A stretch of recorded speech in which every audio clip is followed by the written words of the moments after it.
Hello, everybody, and welcome back to another great edition of my Grue Rume Show. And for the Grue Rume Show today, I got a very awesome guest, and she plays Vicki on Terrifier 1, 2, and 3. Samantha Scaffidi. I am Rocco Cross, as you could tell. I am the host at Stutters. I am the host of the Grue Rume Show. My interview with Sam be coming up very soon. This is my Grue Rume, and as always, welcome to my nightmares. So stay tuned. Okay, welcome back to Grue, and thank you for being a guest today. I appreciate it. Oh, I'm excited to be back. Round two, let's go. Round two. So, you're in all three Terrifier films, and from the first film until now, did you ever think it would blow up as big as it did and become the #1 movie in America? No.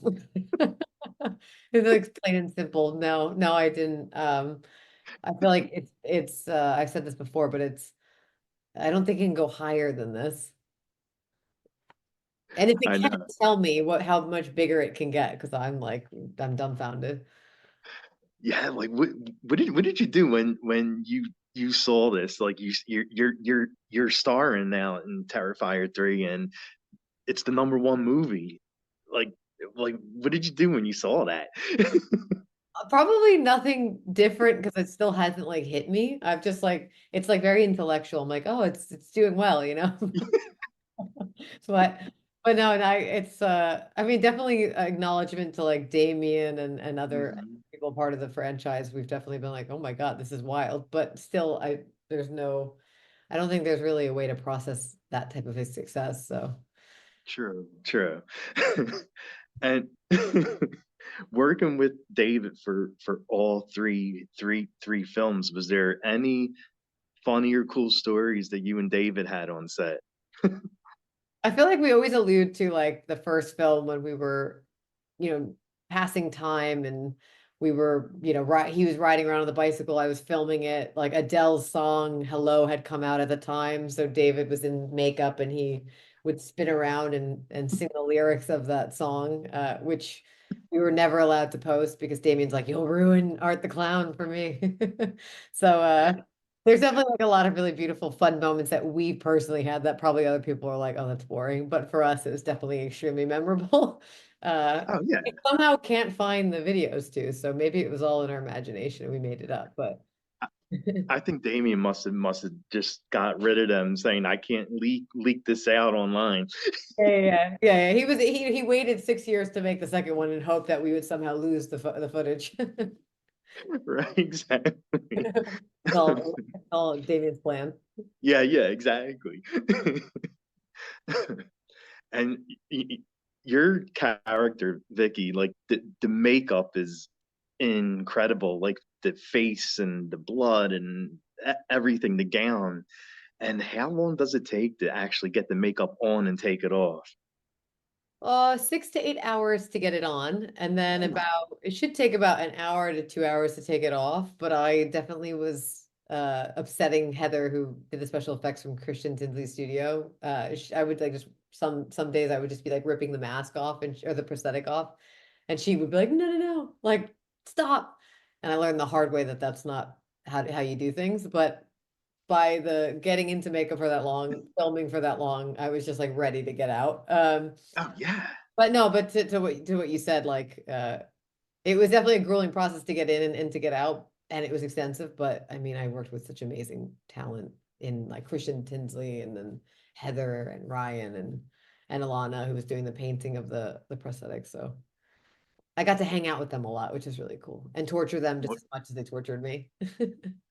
I mean, spending 6 to 8 hours with someone, that is like a whole work day for some people. So it was, it's like you spent your day with them. We definitely got to know each other very intimately. I feel like Exactly. better for me, not for them per se, but yeah, I didn't even like I didn't really have holding. My holding was with them. So we spent like, yeah, 24 hours sometimes just, but it was fun. We had a good time. Okay, okay. I mean, because I remember from when I saw the, like when I interviewed you the first time and saw the film, and I'm like, wow, I says, I can't believe that's actually the same person with that with the face and everything. Like, I just they did an incredible job. Unbelievable. I mean, Damien always had a pretty unbelievable like idea and even creation in the first two movies, which was already a beautiful foundation. Then his collaboration with like Christian Tinsley just like up leveled it to like the prosthetics is so cool. Like one of my favorite images is like coming out of the tub, Yes, that like nasty grime. Like it just to me yeah. like it that image alone is like worth all the suffering. And does it take a while to get all that blood and gore off at the end of the day? I would say for the tub that took a long time because I would do 2 hours out of makeup and poor Heather was trying so hard to get us all into makeup, get us all out of it in a timely fashion and going on like a very long day. But they would try to get me as clean as they could. And then obviously there was a like another 2 hours of me going home and being in the shower and like just trying to get every gluten-free it was gluten-free brownie batter. So I was trying to get the brownie batter out of my hair, and then there was like a dye in it that made it black. So Okay. I was definitely in hotel rooms dyeing the tiles black, and there I was so self-conscious when we were filming because I was in hotel rooms and I'm like, I'm staining this tub with blood, like the towels are stained like fake blood, and they're gonna wonder what the hell I'm doing in here. Right, exactly. I'm sure that was like other people's experience too on the film as well, but I definitely had a weird concoction of colors in my towels. It definitely sounds like it, yeah. It was a process.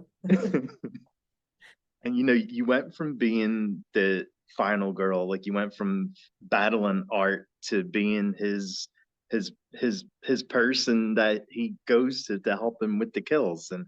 And how did you pair to go from like the final girl who battles art to his buddy now that's helping him? Yeah, exactly. Very, I'm obviously a very extreme person, so it's pretty easy. No, I, well, there really is a distinction between the two characters. Like in the first two movies, I am Victoria Hayes, and then I'm descending into madness. I become a murderer, and then by the third film, there is like a little bit of an overlap where I become possessed. Well, at Mhm. the end of two and the beginning of three. But from the moment where I'm in the tub and I slice my wrists, that's the moment that basically Victoria Hayes is no longer in the body. So for me, it was like kind of besides the fun, the moment that Victoria Hayes is possessed, the demon, this entity is in complete control. So it's kind of relatively easy to kind of go between the two extremes just because there's not really an overlap or a conflict. Uh, and then yeah, going from Victoria Hayes into a villain was just a lot of fun because it's like one other end of the spectrum, and it's just like, and then that's an easy role to play. David and I Mhm. got to actually be more like ourselves together in the third than in the first two, because in the first two I'm running away from him, Well, but yeah. in between takes I can't stop laughing. And in this one, we're like allowed to have fun and laugh and play off of each other. So it felt more akin to our dynamic than the first two. Okay. Like did you go back and watch like any villains like to get into like that mind frame to play a villain? I definitely like Damien had a few references. I referenced Bette Davis in We Need to Talk About Baby Jane. Oh And yeah, that's a good movie. it's so good. It's unbelievable. And she's unbelievable. She can like switch like that in like a Mhm. moment, like in the hair of a moment. So I definitely he had me watch that. But I think with this type of villain, because she's like a demon, she can be anything at any moment. And so there Yeah. was a lot of freedom in that. And, Damien definitely had ideas and had this really mapped out and envisioned. So it was really collaborating with him. And then going off and doing a little research. I mentioned Helen Bonham Carter and Harry Potter Yeah, okay, yeah. has this cackle because the one thing he was like Damien was very adamant about this laugh and this cackle, which was terrifying to me at the beginning because I've said this before, but I you can't really practice a cackle in your home or like even in an office. And I don't live in the city anymore where you go to like studios where you can practice as an actor where it's like Yeah, normal to be screaming. So I couldn't really practice my cackle at my office or at my home. Otherwise, my neighbors would have definitely been disturbed. they'll be Um, calling the cops. yeah, so I definitely did research. I watched actors like Helen Bonham Carter like go as far as she did and be inspired and basically would give me permission to go far myself and then just put the trust in Damien that when we got to set whatever would come. But in terms of mindset, I also was just like very adamant of not trying to get too deep into the Mhm. that dark evil energy just because I think like that wasn't an energy I really wanted to sit in for too long. So True. I would bring it in while we were filming, and then the moment that we weren't filming, I would put it away. Okay, I wasn't smart, trying to smart. lose my mind in the process of making Terrifier 3. I gave enough blood, sweat, and tears to this franchise. Oh my God, you definitely did. Yeah. But and also And it was a lot of fun, I think, to go there and to see what instinctually happens. And yeah, which is I think what ended up happening. Also, it doesn't hurt that I had all those prosthetics and that makeup because like well, yeah, exactly. that's also an energy that comes in as well, that once that's on and I'm looking at myself, your imagination kind of takes over as well. Yeah, no, no, that's a good point. That's what I tell myself. And one of the first scenes of the movie is that the scene is gruesome, but it's also funny because it's Art killing someone at the beginning, and your character Vicki is has the glass, and she's Oh yeah. doing stuff to herself with the glass while Art's killing, and Yeah, yeah, then Art turns around and goes like this. yeah, yeah. He's definitely disgusted with me. I think as Art the Clown and David was in that scene while he was watching me film that, because he was my eye line.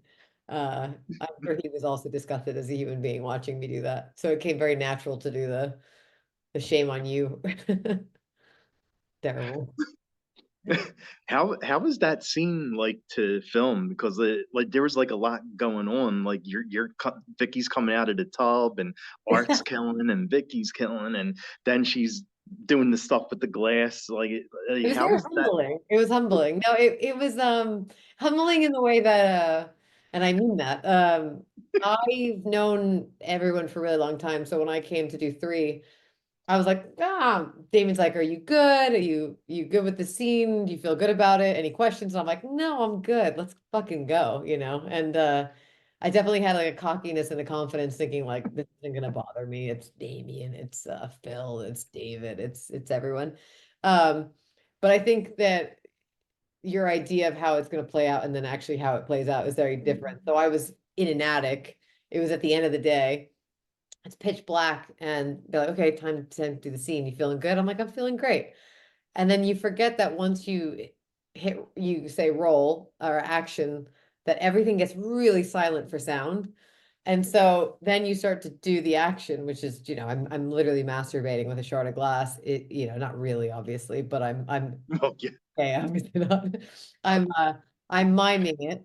And you realize you're like, okay, so it's pitch black. There's probably 30 plus people in the darkness in this attic. I can't see mhm. them, but I know they're there. Most of them are the majority of them are men. And then you start to do the action, it's super quiet, and you realize, whoa, this is like, and Yeah. Damien wants it to be real. So I'm actually really simulating something that's normally very vulnerable and intimate. So doing that to a room of people is definitely threw me for a loop. And then I think at Oh, one I'm point sure. I like to joke because Dave was literally my eye line. And I was looking at Dave. I was trying to look towards Dave. I was trying not to look at Dave while I was doing it. And Dave is just like on the ground and he's like, I could tell he's thinking, do I look at her? Do I look away? And I'm doing the motion. At one point, Dave's just like, oh, and he just like turns his head and looks down. And I just remember it's like time slowed for me. It was probably like a second. He probably just like looked down. But in my mind, Yeah. like slowly, disgustingly, I just like looked to the side and I was like, okay, I guess this is not attractive. So I was like burned in my memory. It was definitely very uncomfortable to do. So Yeah, that I'm was sure. humbling. Oh my God, like I don't know what was crazier, like Vicky giving birth to Art's head or the glass scene. I think the glass scene for sure for me. And in the birthing scene, Damien's just like, pull this, pull the umbilical cord. He's like, okay, more blood. And I'm like, okay, there's a head. I'm gonna move it here. I'm not actually Yeah. like, thinking about what I'm doing. But to simulate an orgasm, which is what Well, my yeah. doing was in a room full of people. I think I had less people in Terrifier 2 in the Oh, okay. than I did in that attic. So Oh my God. and David wasn't my eye line, I wasn't no one was my eye line in that moment. So definitely for me, I would say arguably the shard of glass, but maybe for some people, birthing a big bald head would definitely be more traumatic. Yeah, you never know. Clearly, Damien loves to put me in these situations. I So know, would right? you rather? Exactly. Would you rather? And in Terrifier 3, you get to work with professional wrestler, actor, rock musician Chris Jericho, and you and Art double team and kill him and rip his face off. And so what was it like working and killing Chris Jericho? I wish I didn't kill him because he is one of the most loveliest humans I've ever had the pleasure to work with. I have said this before, but I grew up with my brothers. Well, my one of my brothers, James, where we'd watch wrestling. So I watched it when it was WWF, not WWE. It transitioned later to that. And I was a big fan. So we like, I grew up watching, Chris wrestling, and so to meet him was really awesome. And then to meet him and him be so kind and generous and professional. Um, I joke that like the first moment I met Chris, he was then all of a sudden putting me in a headlock. That was a scene that never made it to Terrifier 2, but that was like a moment where I was like, hell yes. Nice. And he's just like trying to do his job, and I'm like, hard, pull. But no, he's wonderful. And I've met him before. I've met him obviously many times when we were filming, but I met him Mhm. officially recently in Austin for Fantastic Fest, where I didn't Nice. have my prosthetic on. So he was very like he was funny. He's like, if I stare at you and I make a weird face, like I apologize. I know your voice, it sounds familiar, but I don't recognize you at all. So and then after that I saw him a few more times, and he's really a stand-up person, and he's a main reason why early on in the beginning people even found out about Terrifier because he Oh, I know. I know stand-up he was one of the first. first people to talk about that. Yeah. Yeah. Yeah. So it was awesome. I wish I didn't kill him. More scenes with Chris would have been amazing. But yeah, no, he's great. Nice, nice. And in Terrifier 3, like we have so many gruesome kills in that movie. Like, what do you think was the most gruesome out of all the kills? Well, I think like I mean it's just like every kill is pretty I know, brutal. But I know, but it's I crazy. would I would say like of course the rat scene with Margaret Ann, that's just like Mm, blatantly cruel. Like there's nothing really mm, funny about that scene. Um and that is just like in so many ways it's unsettling. The shower scene for obvious reasons. But I really find my favorite scene really is that opening scene with Chrissy Fox. And even though we don't see a lot, it is one of the most disturbing. I think it's partially because I mean, everyone's performance in Terrifier, I am like floored over. I think everyone's yeah. amazing.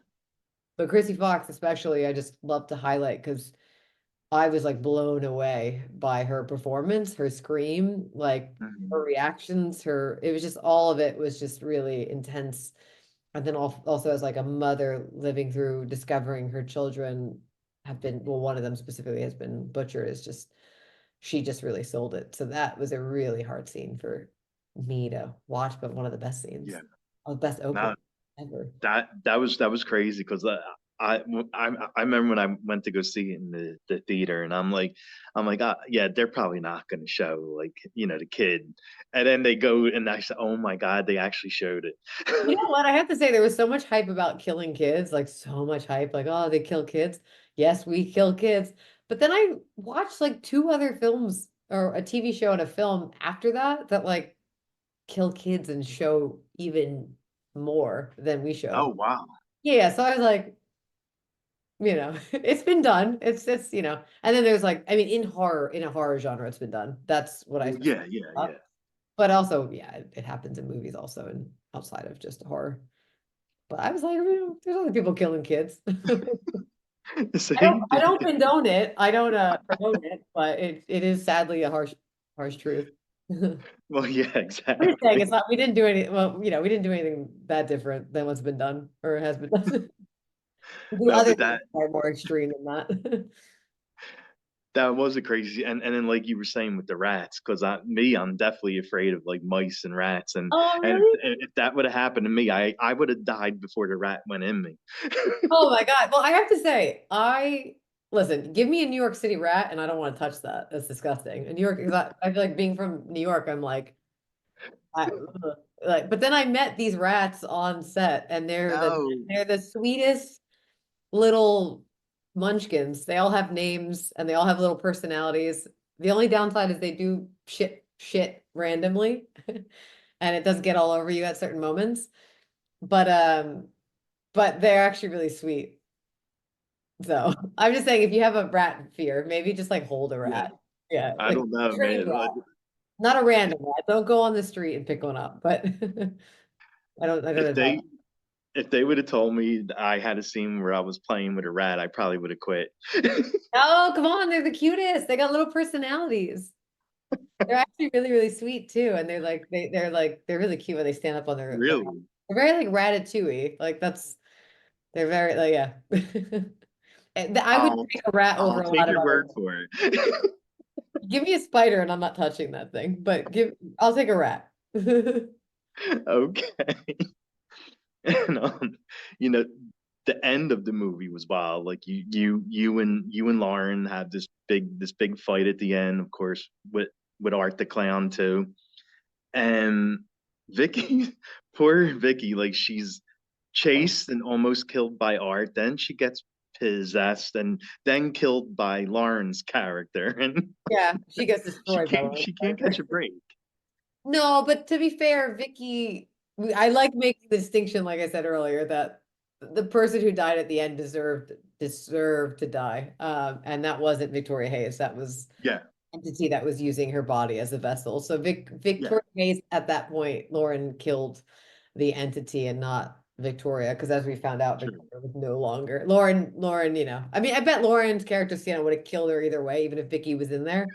But at least Vicky wasn't in there, so she was killing the entity. And but yeah, I do just to, not to get serious, but no, I love my character Victoria Hayes and she does get, a brutal hand in the series. She definitely goes through a lot of trauma and then gets her identity taken away and then even further becomes possessed and loses all autonomy. And it's a very tragic tale, and it's Oh, definitely I know. I definitely feel like it's one of the sadder storylines in the franchise, which always puts me in a weird place because as an actor, I'm excited to play Victoria, but I'm also really excited to play the villain. Well, yeah, it's fun, right? No, it's amazingly fun, and also to be like a pure villain, Mhm. Uh, I think that I read somewhere that that's usually given to men, and that women specifically don't really get to play that kind of pure, like, just that, like, just black and white evil. Exactly, And like that. exactly. And so to be able to have that opportunity has really, and to be entrusted by that from Damien has been really an exciting journey. But that being said, it also, I have a lot of love for Victoria Hayes, who is my introduction into this franchise and who was an amazing opportunity to play as well. So Yeah. I'm holding many truths, I know, I see that. many truths, many conflicts, many contradictions. I mean, that ending scene is crazy. I mean, poor Jonathan. Like Vicky reveals, about Jonathan, and Yeah. like, what was it like working with Lauren this year? Like that emotion, like when Vicky's telling her that that's her brother, and then then the fight that Vicky and Sienna have. Yeah, yeah. Lauren's a force, and I'll say it. Like, I've worked with many actors, many actresses that are extremely talented, and when I was working with Lauren, I was like, whether I was in a scene with her or I was witnessing it because since we were in that final scene is like one of the most difficult scenes, especially for Lauren, because even though like I'm leading the scene and guiding the scene in terms of like, Yeah. what's happening, Lauren is basically having to witness the death of her. It's like you can't get worse, First she's witnessing what she believes to be the death of Gabby. She has to go through that realistically. Then Hmm. watching Margaret Ann, who plays Aunt Jess, get murdered, then reveal that it's Jonathan. So to see Lauren like embody all those realities. And also, we're talking about filming, so it's not like she just does it once, we got it, and we're moving on. Lauren's like consistently going there and Yeah. going there. And, it wasn't like one and done. She just kept going there and going there. And I was really, really impressed. And she's like doing her own stunts. She had a stunt double, Oh wow. and for instances in the scenes, but Lauren also is like wants to do as much as she can do within reason, and like she's having me physically choke her even more. Oh So my God. for real. So I think she's such a force. I think she's like such a talent, and we saw it in two, and Yeah. now we're really seeing it in three. So working with Lauren was definitely a highlight, and big fan of her as a human and as a performer. I think there's going to be so much more that comes from her that I'm excited to see as an audience member. Oh yeah, I definitely. crush on her hard always. Nice. There you go. Yeah, badass, badass. And Terrifier 3 is considered now a Christmas horror film, and Christmas is coming up. So, do you have any Christmas horror films that you watch? No, well, okay, so I'm so new to, I say this often. I didn't come into horror through my family. I grew up on very different films. And so I just didn't have like I didn't have the base or the foundation. So Terrifier and the horror franchise over the 10 years has gotten me slowly into Mhm. watching horror, and now I'm like devouring it, where I'm like reading books about horror, and I have a whole list. So on that list is Black Christmas. Is that the horror film Yes, that Damien? yes, it's a good Yeah. one. Yes. Yeah, so basically all the heavy hitters that I think inspired Damien for this are on my list. Mhm. And there's a bunch of other ones that I've watched as a kid that now my mind's blown as what they really were, like the metaphor of what these horror films were for. So Right. I'm on a crazy spree of rewatching a lot. So I don't actually have a Christmas horror film to really do the long answer. Okay. Okay. But I will take any recommendations, if you have any. Well, well, I mean, you say you used to watch wrestling. Do you remember Goldberg? Yeah, yeah, yeah, yeah, yeah, of Well, course. he plays a killer Santa Claus in a horror movie Great. called What movie? Santa's Sleigh.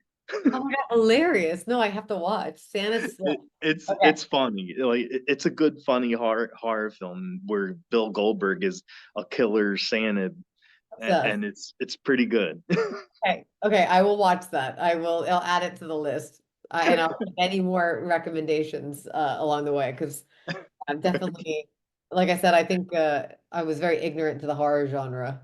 And now I'm like, I feel like very excited that I'm coming to it later in life, because I'm like a kid in a candy shop. I'm like, what haven't I seen? Or how do I rewatch these things? Because now I'm like, my mind's blown. I know, right? Yeah. I remember the last time you were on, we were talking about like our uh, Italian Christmas traditions. We talked Oh, about the seven fish dinner and all that. yeah, yeah. So, what's your like Christmas tradition? Like, what do you like to eat for the holidays? Well, I don't know. I don't think my family ever did the seven fishes like we've discussed, because my family did like, we would do fish. It's funny. It was always a variation of like, well, we call it gravy. Do Yeah, you? yeah, yeah. Yeah.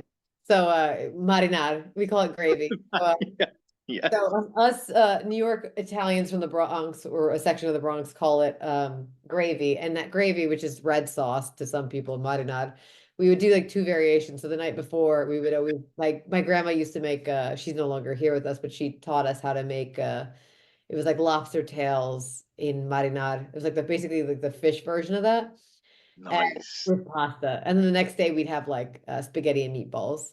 And it's just so like, yeah. So that was like the tradition. And we always had antipasto, which was like prosciutto and mozzarella and Mm. or prosciutto and mozzarella, you know. But so that was the food traditions. And then always it was like my cousin Vinny and Goodfellas. You know, that was, or my, or Godfather. It was like one of those three films. And then like Sinatra would be playing in the Of background, course. or Dion or Dean Martin, all the very, very New York Italian tropes. But Yeah, definitely. No, Frank Sinatra, even in our house, like it's like a tradition for him to play when you're eating your gravy and pasta, or like the yeah. holidays. It's always, you always have to have him playing. Well, my grandmother named her toy poodle Frankie after Frank Sinatra. Nice. So it's very deep in the family. But yeah, so probably more of this, more of the same. But Oh, that's awesome. I love it. Uh, probably And, not watching Terrifier during the holidays. I yeah, I don't think that's the don't holiday think my movie. family's gonna convert fully for me, but that's okay. I don't think your family would like to watch the glass scene. No, and funny enough, my father, you know, he watched the first Terrifier. My mom knew because I told my mom when I got the script. I was like, just so you know. My mom's like, I don't want to know. She's like, don't tell your father. And then the first movie they actually came to the theater to watch with me. And we're like, okay, not for us, but respect. And then the second and third they haven't seen. And I was just like, not gonna, they don't need to see me birth the head and they don't need to see me with the shard of glass. But my father has been really excited about about the success of the films. He's always excited when it's when you know that something comes out that we're all involved in, and he knows everything that goes behind, you know, goes on behind it. But he was scouring the internet for reviews and you know, just like any mention or whatever, and then he came across the glass scene. And so Oh, he didn't see it, but he read about it, which I think is worse than actually seeing it. I think he might think there's a lot more to it than what it actually is. But I remember talking to him on the phone and he's like, "Yeah, I found it online." He's like, I was upset for a little bit. I don't know if it was a couple hours or a couple of days, but he got over it, you know. oh, So good, every good. time it like kind of comes up, he's like, "We don't need to talk about Yeah, that." exactly. But yeah. Hopefully that will be my greatest success is that scene, but maybe that will follow me for the rest of my life. We shall see. Yeah, I know exactly. You never know. Yeah. I mean, it seems like Terrifier 3, like it's bigger than it ever was, like the other two films. Because I just saw you at the HorrorCon in Jersey, and your line was ridiculous long, and so was David Howard Thornton, was like crazy. And it seems like the HorrorCons, like the Terrifier cast, is the ones that get the most people now. Yeah, it's amazing. But I think it's also because David and Damien and Phil and they had the booth for a long time at the conventions before Mhm. we even knew about it. So I think that like David and Damien has like amassed such a loyal fan base, even prior to the release of like the first, the second, and the third, well, I would say the first release, and then they did the conventions. But so it is like a lot of familiar faces and a lot of people who've been around and have come around and who we've all spoken to in the past, especially David and Damien. And then it is like that new kind of wave of fans. But I think that yeah, for a long time, uh yeah, there were people coming to visit, but to now to this extent, it feels like yeah, overwhelming and exciting in the sense. I feel sad sometimes because like earlier in the days, we still had some people. We had people coming, but we could have more conversation because you know there was less people in line. But now you have a long line, and Well, you yeah, exactly. yeah, and you want to have an exchange in a moment, but you know if you don't, I mean, I think David's line was like 6 hours. David's line was crazy. Like That's I crazy. remember seeing, I was like, nah, I'm not doing that. No, I know. I mean, some people were in my line and had their partners in his line, and yeah, it's one of those. Yeah, it's insane, but it's also it's really validating also though because David and Damien, like I said, and all the original Terrifier people worked really hard when no one Mhm. knew about the film to get it out there and to really build a loyalty with their fans and now we're seeing it all these years later. A lot of people are like, oh, it's overnight. I'm like, no, this has been like them working really hard for a really long Oh time. yeah. And then also just like it's validating too, because all the really hard working uh crew and cast, it's the work's being seen and embraced and yeah, so it's exciting. It's so many contradictions. I want to talk to everyone, but happy the lines are long for so many I reasons. know, right? Yeah. Yeah. But yeah, it's wild. And really cool. Okay. Well, I'm sorry. Yeah, I know you said you had to be out at 2. I went 6 minutes Oh over. I no. just looked up. No, oh, So you're fine. Thank you for checking because I'll get lost in I'll get lost in yeah, having a it's conversation. 2:06, so it's 6 minutes over. So the last thing I'll ask you basically is where could fans follow you at, and if you have anything else you want to plug besides Terrifier. Yeah, so I have Instagram. I'm very bad at it because I get overwhelmed with social media. I have ADHD, so yeah, it can become too much. So I delete it. I download it. I delete it. But I do have an Instagram. It's my first initial and my last name. So Escafidi in Instagram. And then I do have a Twitter and a TikTok, but it's only just as a placeholder because a few accounts had sprouted up. So I don't really use those. So they can find me there. And that's usually where I make announcements, projects coming up, or I share stuff from the film, or sometimes if I'm able to, some stuff that fans have made and or stuff that Damien and the fellow cast and crew have shared as well. So I would say that's the best way to see what's going on. Awesome. Well, thank you so much for coming back on. It was really good chatting again. Like you're so awesome. It's always good talking to you. Thank you. Well, I'm glad we ran into each other at the convention, and I'm glad to have come back on. It was a lot of fun. So Definitely.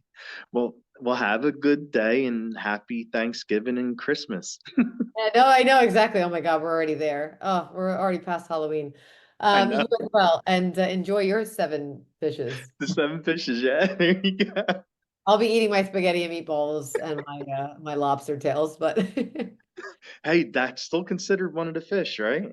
yeah, it's one of the fishes. It's good. I One think of it's the that my fishes. mother doesn't like grew up having been force-fed fish, so she's like doesn't have any of it in the house if she doesn't have to.